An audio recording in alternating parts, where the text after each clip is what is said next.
today was a very successful day. What we had was having the students get the understanding, the concept of drone soccer. Even though they're in second, third grade, you know, what we want to do is have them to understand just parts of the game, understand the concepts, and how to utilize the drone itself.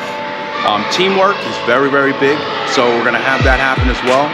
But the idea is to have students really get that exposure from drone soccer, because the earlier they're exposed, the better off they'll be in the future, all right? And we're here at PS28 Mount Hope, all right? We want to thank them for giving us the opportunity at Drone Cadets to be able to teach the students literally this game.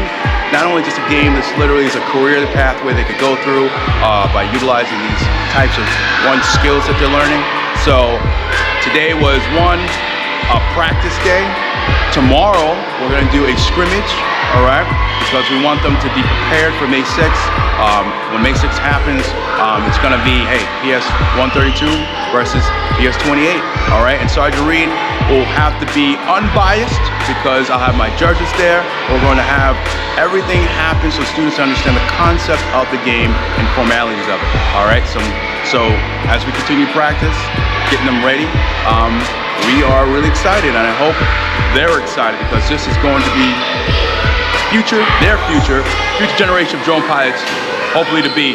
All right, so thank you, and we'll see you May 6th.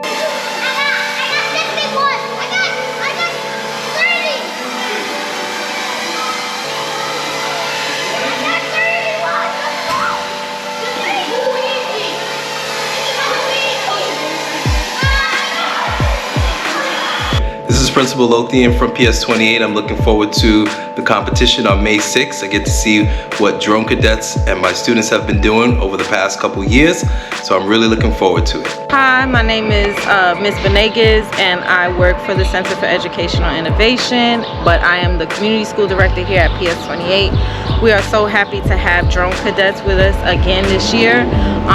You know, promoting STEM and just having a program that really helps children to know that this is a profession that they can have and take, you know, as they progress in life. We are really excited to have the first tournament ever with PS 132. We have CSD Catherine Trinidad over there as well, who works for CEI, so you know, battle of the CSDs, right? But we're so proud of our kids, and we're so proud to have them in this program. The partnership with Tony has really been a fruitful one, and we can't wait to see what comes.